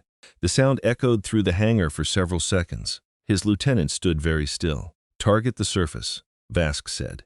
His voice had a quality that the Crit officer class called the red register, not loud, not theatrical, but carrying a frequency that every Crit in earshot was physiologically conditioned to respond to. Calculate bombardment coordinates for their command center and their 3 largest population centers. I want maximum yield. I want this planet to remember what happens. He turned from the container. If these humans want to fight like vermin, they will burn like the rest of them. The alarm in the Aegis Prime Command Center sounded at 340 local time. Hayes was in the secondary briefing room with Jenkins and Adler, going over the sensor data from the Spire operation and eating, respectively, a ration pack, nothing, and cold coffee. The alarm brought them upright and alert in the reflexive way that people who have spent years in combat zones respond to unexpected loud sounds, which is immediately and completely, without the transitional period of waking up that most people experience. Callan's face on the primary screen told Hayes what had happened before the tactical display updated. They're moving into orbital bombardment formation, Callan said. He looked like he had not slept, and he looked like the last several hours had added something to his face that wasn't going to leave. 3 targeting solutions calculated. the Command District, the Eastern Residential Complex, and the industrial zone near the southern port. He paused. We cannot withstand a sustained orbital bombardment. Our planetary shielding is at 43% operational capacity. The first pass alone will. How long before they're in position? Hayes said. 40 minutes. Maybe less. What's the flagship's configuration for orbital bombardment? Callan looked at a point off-screen. The Scourge class requires the forward kinetic barrier array to be lowered to open the heavy plasma silos. The silos run through the forward third of the ship. When they're open, the barrier cannot cover that section. For how long? Our files indicate the loading cycle takes approximately 4 minutes from barrier drop to first-round delivery. But Commander, our fleet is gone. I know. Hayes had already turned to Adler. The transport from the Tartius Ridge. Cole got the transponder codes working. Last night, Adler said. He had gone very still in the way he went still when he understood what was coming and was deciding how he felt about it. It's sitting in the garrison bay. We loaded the crit casualties from the Valley engagement into the cargo hold. I was going to ask you about that, actually. Thermal scanners read cooling biological mass, and they read what the transponder tells them, Hayes said. A casualty retrieval barge logs is what it is. He looked at Jenkins. If we transmit a falsified emergency signal, catastrophic life support failure, automated distress. No crew response, their protocol requires them to recover the vehicle. Their protocol also requires them to confirm the transponder against the fleet registry before granting approach, Jenkins said. Yes, but the barge transponder code is live and active, and it matches their format. The flag on it is going to be from a unit that just took 70% casualties and hasn't had time to update their roster yet. He paused. It'll hold long enough. Adler set down his coffee. Long enough to do what? Exactly. Hayes looked at the tactical display, at the Scourge's position above the northern pole, at the targeting lines being drawn from its forward sections toward the planet's surface. When they lower the barrier to open the silos, he said, they have 4 minutes where the forward section of the flagship is unshielded. If something was already inside their hangar bay at that point, something that was already past their perimeter defenses, and that something had access to the engineering section, he traced a line from the hangar through the ship's schematic on the display. The reactor core is 9 decks forward of the secondary hangar. Maintenance corridor runs direct. The room was quiet for a moment. 40 minutes to get there, Adler said. 35 if we go now. Jenkins was already moving. Callan found Hayes on the landing pad, pulling his tactical rig tight and checking the seals on his helmet. Commander. Callan's voice had lost the formal quality entirely. He was standing without the careful posture, without the diplomatic composure. Just a soldier watching another soldier prepare to do something. This is a suicide approach. If their scanners identify you at any point before you're inside, we've done tighter approaches. You will be inside a hostile flagship with 500 Marines between you and the reactor core. No extraction corridor. No external support, General. Hayes looked at him. Go back inside. Watch your tactical display. Keep your anti-air batteries firing so they're watching your surface response and not their hangar sensors. He pulled the helmet down. We'll handle the rest. Callan stood on the pad for a moment after Hayes had turned away. He watched the team load into the salvaged crit transport, a battered, ugly thing, smelling of the alien dead packed into its cargo hold with the quick, practiced efficiency of people who don't waste movement. The ramp came up. The engines cycled. He had spent 40 years in the Vayan military, and he had encountered most things that a military career could put in front of a person, and he had never once felt what he felt watching that ship lift off the pad. It was not precisely hope. It was not precisely fear. It was something that didn't have a name in the Vayan emotional vocabulary, which was extensive. He stood on the pad until the ship was out of visual range, moving fast toward the orbital threshold. Then he went back inside to watch the tactical display, because there was nothing else he could do. In the cargo hold of the transport, 30 operators sat in darkness, breathing carefully, listening to the engines. The hold smelled of the crit dead, and it was cold. And it was dark because every power draw that wasn't the engine had been shut off to keep the thermal signature consistent with a dead ship on emergency protocols. They sat with their magnetic boots disengaged, weapons across their knees, helmets sealed. Nobody spoke. Hayes sat near the forward bulkhead with his eyes closed, not sleeping, running the layout, the hangar approach, the airlock position, the corridors Adler had mapped from the Armada's structural files, the maintenance shaft access points, the deck numbering on the engineering section. He ran it the way he ran everything, forward and then backward, looking for the points where it could fail, building contingencies for each one, accepting the contingencies that didn't exist and moving past them. There were several of those. You built the plan as far as the plan could go, and then you went the rest of the way on what you knew and what you were. He had been doing this long enough to know when a plan was as good as it was going to get. Through the forward panel, faintly, the targeting computer registered the scourge growing in the approach vector. Hayes opened his eyes. "Masks on," he said, quietly, into the comm. 2 minutes. In the darkness around him, 30 people pulled down their rebreathers and checked their seals. And the only sounds were the mechanical clicks of equipment being readied and the engine noise and the slow, steady breathing of people who had been afraid enough times that they had mostly stopped noticing it. The tractor beam engaged without warning. One moment the transport was drifting on its falsified approach vector, engine output at minimum. Every system that wasn't strictly necessary for forward movement shut down or throttled back. The next, a low vibration moved through the hull from front to back, and the ship's drift became a pull-controlled, mechanical, drawing them toward the secondary hangar bay of the Scourge at a steady rate that was faster than it felt. In the cockpit, Hayes held the controls loose and didn't fight it. Fighting the tractor beam would register on their sensor suite as an engine output spike. He let the ship go where the beam directed it and watched the hangar bay approach through the forward panel. The Scourge was enormous in a way that stopped being impressive after the first few seconds and became something else, not awe, but the practical concern of a man calculating what it was going to take to move through that much hostile territory before the clock ran out. The hull was dark and scarred, built for mass rather than aesthetics. The surface covered in sensor arrays and weapons platforms and the angular protrusions of communications infrastructure. The secondary hangar was a rectangular opening in the lower forward section, lit from inside. The bay doors opened for the incoming retrieval. The comm crackled, a guttural challenge in the crit fleet frequency. Adler's bypass was already running. He'd been holding the falsified life support emergency signal live for the entire approach. A looped automated distress call that broadcast the specific sequence their protocols flagged as priority casualty retrieval. He watched the data feed from the comm exchange and kept his hands steady on the bypass controls. The challenge ran its authentication request. The falsified transponder code answered it. A pause of 4 seconds that felt considerably longer. The bay doors didn't close. The tractor beam kept pulling. Adler exhaled very slowly through his nose and didn't say anything, because there wasn't anything useful to say.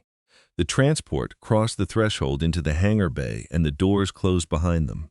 The tractor beam set them down on the deck with a solidity that was less a landing and more a placement, the beam holding the ship firmly until the deck clamps engaged with a mechanical sequence of locks running under the hull. Hayes cut the power. Every light in the cockpit went dark. "We're down," he said into the internal comm. 30 seconds.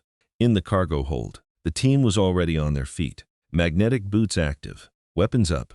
The darkness was complete, but it didn't matter. Their night vision optics had been on for the last 20 minutes. The world rendered in clear monochromatic green. And they had the hangar layout from Adler's schematics memorized down to the positions of the maintenance alcoves. Outside, the transport. Through the hull, the sounds of the crit engineering crew approaching were audible, heavy footsteps on the deck plate. The mechanical whine of plasma-cutting equipment being readied. The crew was going in through the lateral airlock. That was where the falsified emergency signal indicated the life support breach had occurred, which was where they would logically begin their investigation. Hayes had counted on this, and Cole had rigged it accordingly. 30 seconds after the ship went dark, the lateral airlock detonated. The directional charge blew outward through the airlock housing, and the concussive wave in the enclosed hangar bay was enough to stagger everyone standing within 20 meters. The 2 lead engineers of the crit crew ceased to be concerns. The rest of them, caught at various distances, were dealing with the pressure wave and the debris and the sudden, complete failure of the situation to be what they had expected. The main ramp dropped. 30 operators came out moving, and they did not stop. Suppressed kinetic weapons in an enclosed space produce a distinctive sound, not the silence of fiction, but a sharp, percussive cough, repeated at intervals determined by the speed of the operator rather than any mechanical rate of fire. The sound in the hangar bay that followed was quick and systematic. The crit guards at their stations had approximately 2 seconds of reaction time before the humans were among them, and 2 seconds when you don't know where the threat is coming from and your suit sensors are still ringing from a directional explosive. is not enough time to do much. Cole moved along the left wall, Jenkins along the right, Hayes straight up the center to the main cargo elevator control station, which was where the hangar's internal communication terminal was located. 40 seconds from ramp drop to clear. Every crit guard on the deck received a final double check from whoever was closest. No wounded, no movement, no alarms triggered from inside the bay. The maintenance crew's cutting equipment lay on the deck beside its former operators, the plasma torches still active, burning small circles into the composite flooring. Hangar secure, Cole said, barely above a whisper. Adler, Hayes said. Path to the bridge. Adler had the data spike in the hangar terminal before Hayes finished the sentence. He worked fast, pulling the internal schematic live, overlaying it against the version they'd prepared from the Armada files. 20 decks up, he said. Direct route is the central service corridor, but they've got blast doors dropping. I'm seeing a lockdown sequence starting on deck 8. Somebody triggered a secondary alert, probably automated from the airlock detonation. He pulled the spike and looked at Hayes. We can't shoot through 20 decks of sealed blast doors. Hayes was already looking at the ceiling, specifically at the ventilation housing that ran along the upper wall of the hangar bay, a wide rectangular duct, 2 meters across, the surface hot to the touch even from this distance. The Scourge's plasma engines generated heat on a scale that required active ventilation throughout the ship, and the shafts that handled that ventilation were, by necessity, large enough to move significant volume. The maintenance shafts, Jenkins said. She'd followed his eye line. Run the route, Hayes said.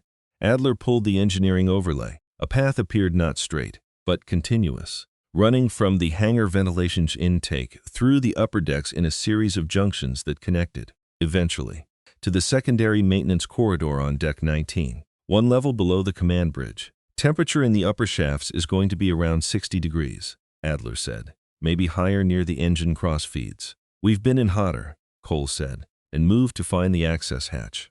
They went up through the lungs of the Scourge. The first junction was manageable. The second was not. By the fourth, the heat was a physical presence rather than a sensation, not hot air but hot everything. The metal walls radiating into the narrow space from all directions at once, the air itself carrying a dry, sharp quality that dried out the mouth and throat after the first few breaths. They crawled in single file, weapons slung against their backs to fit through the tighter sections. And nobody talked because talking cost moisture and oxygen, and they had limited amounts of both. Hayes went first. He'd made that call without discussion, which was how he made most calls. If the path was wrong, he'd know first. If there was a security sensor in the shaft that hadn't shown on the schematic, he'd trigger it first. Neither of these prospects changed his pace. Behind him, in the order they'd entered, the team moved with the efficiency of people who had learned, in various hostile locations on Earth, that controlled discomfort was preferable to uncontrolled danger. The mountains of Afghanistan had been cold rather than hot, but the principle was the same. You put one arm forward, then one knee, then the other arm, and you didn't think about the distance remaining or the time elapsed, or the temperature or anything except the next movement, and the one after that. The crit crew below them was completely unaware. Adler had been right about their doctrine.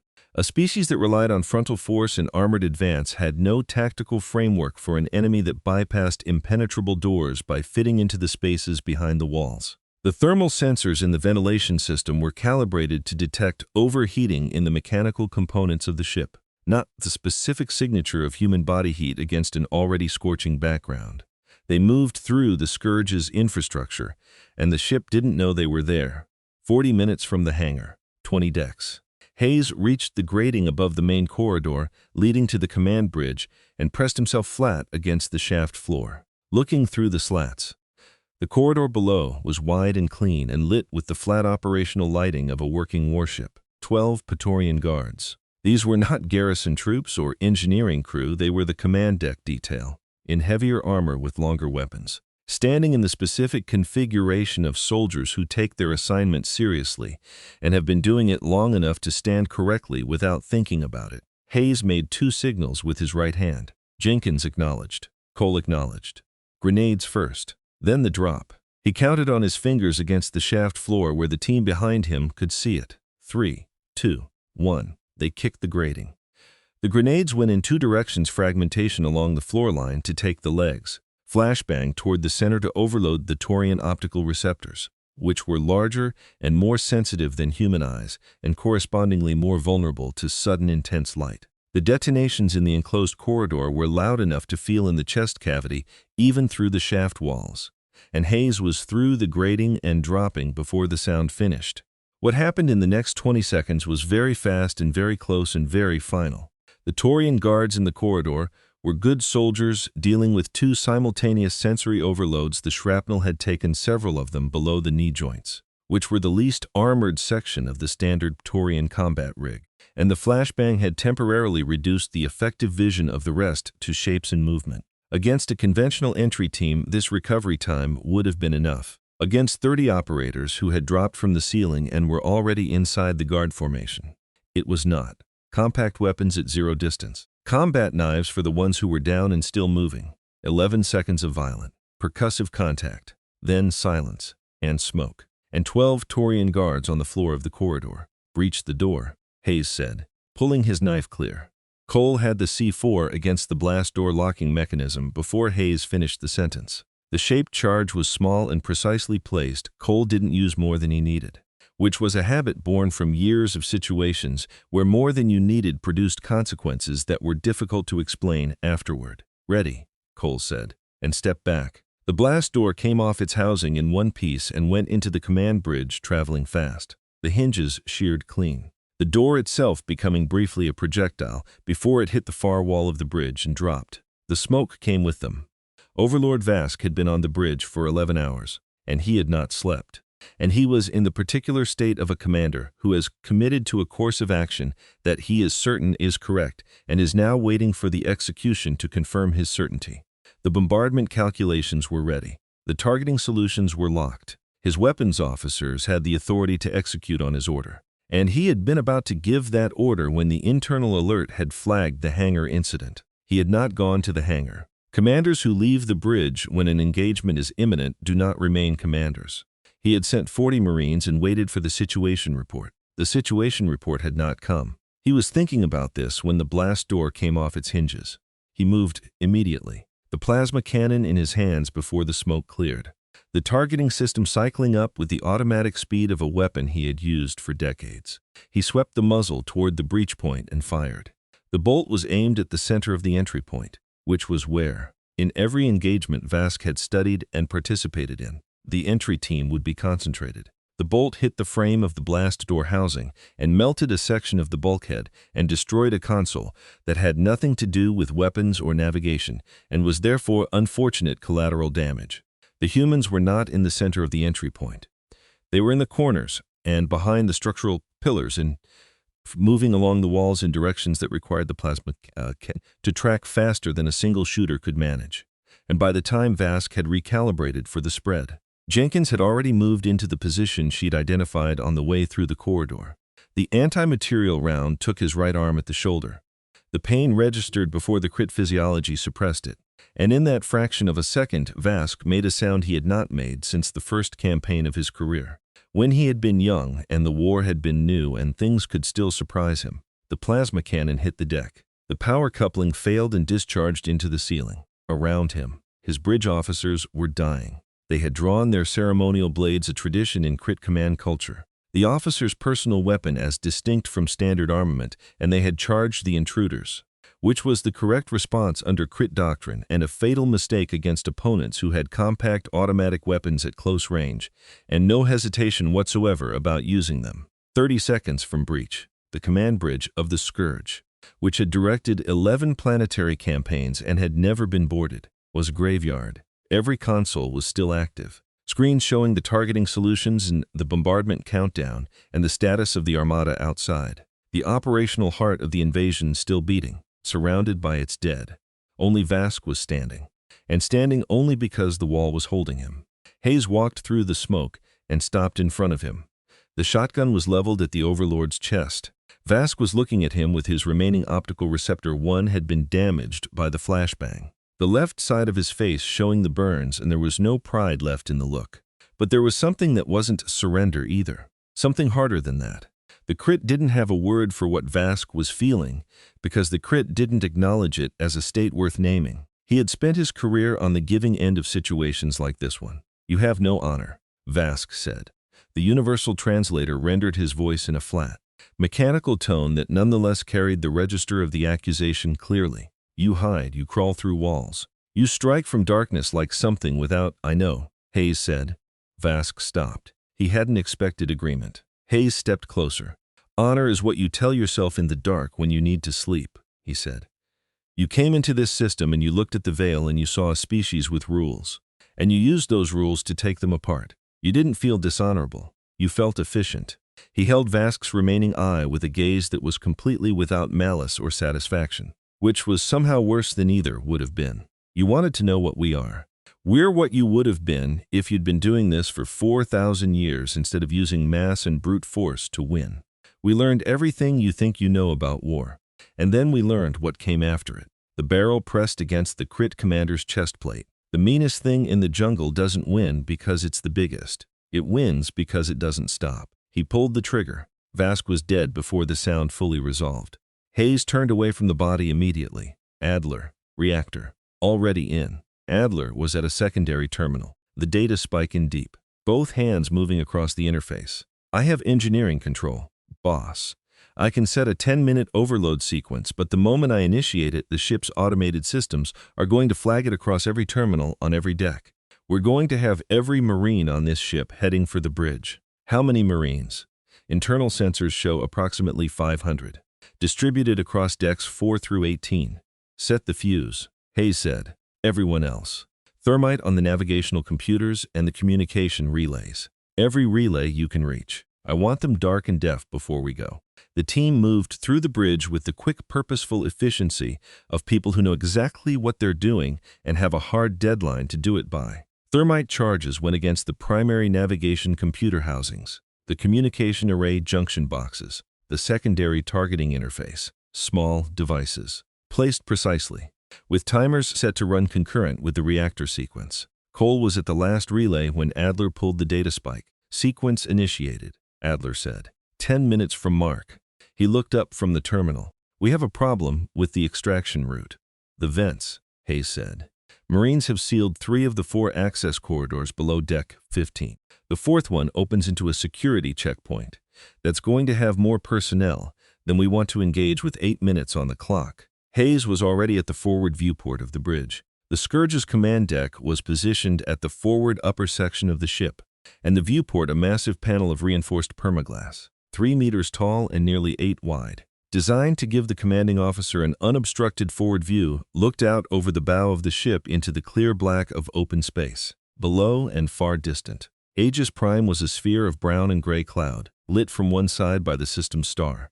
The Armada hung around them, dozens of ships in holding formation, and somewhere in the secondary hangar bay, 2 miles behind and below them, the salvage transport was still docked. Cole, Hayes said. The viewport. Cole looked at the viewport, at Hayes and at the viewport again. A slow smile spread across his face that did not communicate happiness so much as a particular appreciation for a problem that had an interesting solution. Helmets, Hayes said. Magnetic boots. Right now. The team moved. Helmets came down and sealed. The pressurization indicators cycling green in quick succession around the bridge.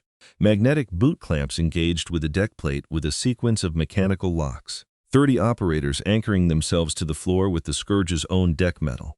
Cole placed the breaching charges in a circle on the permaglass 8 small units, evenly spaced, each one sufficient on its own to compromise the seal, collectively sufficient to take the entire panel out in one failure event. He worked fast and clean and then moved to the nearest deck anchor point and engaged his boots. He looked at Hayes. Hayes looked around the bridge. Everyone confirmed. Fire in the hole, Cole said, quietly, into the comm. The permaglass didn't shatter. It failed instantaneously and completely. The structural integrity of the entire panel giving out simultaneously from 8 points. And the vacuum on the other side didn't wait for the fragments to fall. It took them.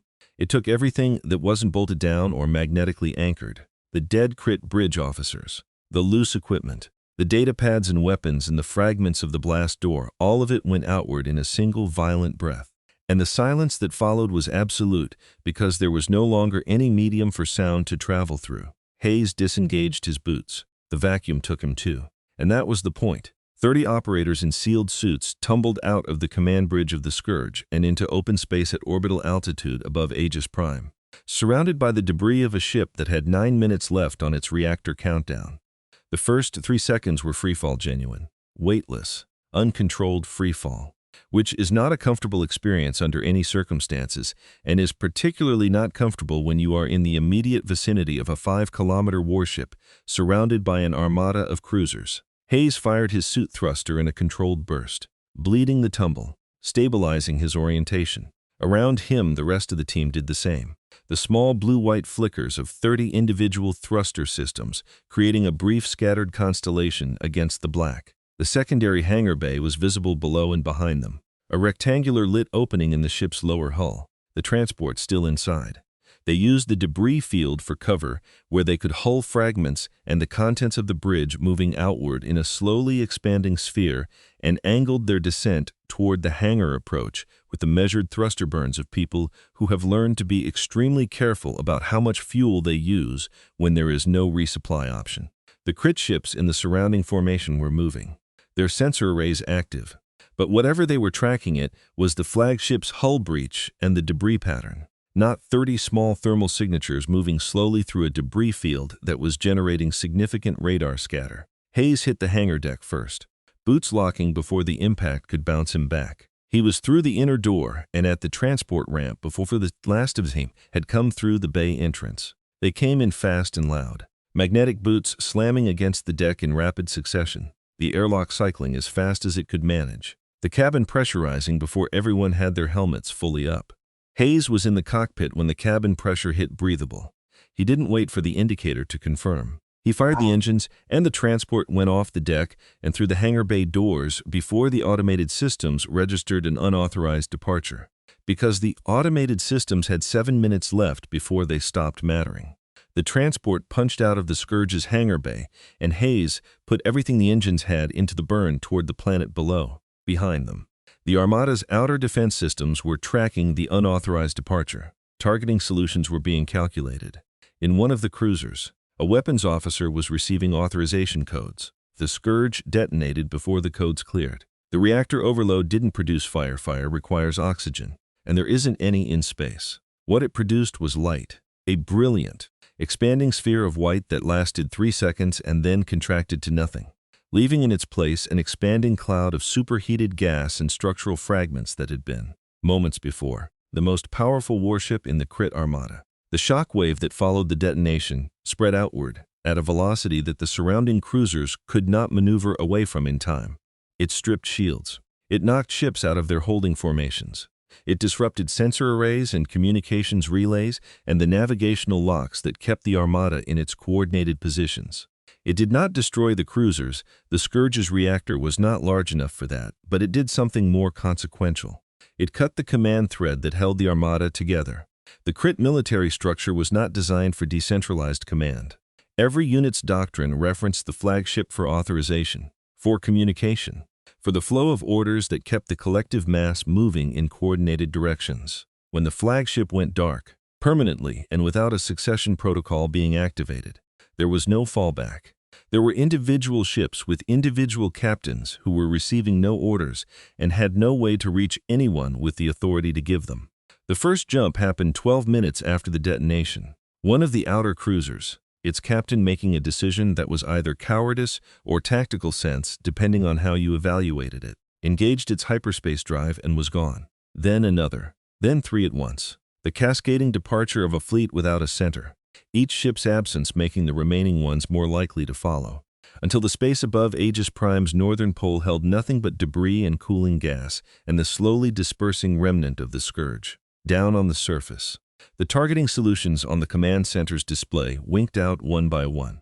The transport landed hard. The way ships that have been running on an engine that wasn't designed for sustained atmospheric re-entry at this thrust level tend to land when the pilot is more concerned with getting down than getting down smoothly. The ramp dropped. Hayes and his team walked out into the Aegis Prime morning air, which was cold and thin and smelled of ozone from the upper storm layer. They were battered. Jenkins had a new burn across the back of her right hand from a plasma bolt that had come closer than it should have during the bridge assault. Cole was limping slightly from a hard landing in the hangar bay. Something in the ankle that he would not describe as an injury, but that would require attention. Adler had blood on one side of his face from a fragment hit whose origin he couldn't account for and would later spend some time thinking about. Everyone was scorched in at least one place and exhausted in the specific way that comes from sustained high-intensity operation rather than simple physical effort. All 30 of them. Callan was on the landing pad. He was alone. He had sent the honor guard away before the transport's approach, which he would not have been able to explain to anyone, but which had felt correct. He stood without the ceremonial posture, without the formal bearing, and watched Hayes walk down the ramp. "The Armada has gone," Callan said. He said it quietly, not triumphantly. "Every ship. The tactical net shows empty space from the polar threshold to the mid-system boundary." He paused. "You have saved this world. Commander, the Coalition Senate is convening an emergency session. They want to offer. We'll need the payment transferred before we leave," Hayes said. "The account details are in the original contract." Callan was quiet for a moment. The city around them was beginning to show signs of lifelights coming on in the buildings. The distant sound of what might have been celebration from the civilian districts. The evacuation transports were going to need to bring people back. There was a lot of work ahead. "The Senate also wishes to extend a formal invitation," Callan said. "A permanent seat on the Coalition Security Council. They believe that human strategic capability, properly integrated into the Coalition's command structure, could." "No," Hayes said. "You haven't heard the general." Hayes stopped and looked at him, and something in the look made Callan stop as well. "You don't want us on your council." "Not really." He set his helmet down on the edge of the ramp. "You watched us work today. You've been watching us for the last 3 days. You know what we are, and you're grateful for it right now because we solved a problem that was going to kill your people. But gratitude and trust aren't the same thing, and you're smart enough to know the difference." He looked at Callan steadily. "You invited a specific kind of problem solver into your house. We solved the problem, but a species that fought itself into near extinction before it learned to cooperate, that invented private armies and psychological warfare and weapons designed specifically to maximize suffering. That species does not belong on a governing council. Not yours, not anyone's." He held Callan's gaze. "You know that. You've known it since the Ridge." Callan didn't answer. The silence between them held several things that neither of them had a good way to put into words. "Keep your seat on the council," Hayes said finally. "Keep your code. Your honor code is the reason your civilization is worth saving. Don't let us take it from you just because we were useful." He picked the helmet back up. "Make sure the check clears by morning. We'll be gone before the Senate convenes." He walked back up the ramp. Callan stood on the landing pad and watched the ramp close. Around him, Aegis Prime was waking up to a morning it hadn't been certain it would see, and the sound of its voices, vehicles, the resumption of ordinary things came across the city in waves. He stayed on the pad long after he needed to, thinking about the ridge that was no longer there, and the 3,000 dead in a valley of black rock, and the look on the surviving Taurian commander's face in the diplomatic spire, not fear, which the Crit understood and cultivated, but something rawer and less categorizable. He thought about the fact that 30 humans had gone into the most heavily armed ship in the opposing fleet and come back out again. All 30 of them, and the ship had not. He thought about what Hayes had said, that Earth was not sending generals, that they weren't there to sign anything. He thought about the universe the way it apparently was, rather than the way the Coalition had spent 800 years constructing frameworks to make it something better. And he stood with that for a while in the cold morning air. The transport's engine cycled at dawn. By the time the first of the Senate delegates arrived at the command center, the landing pad was empty.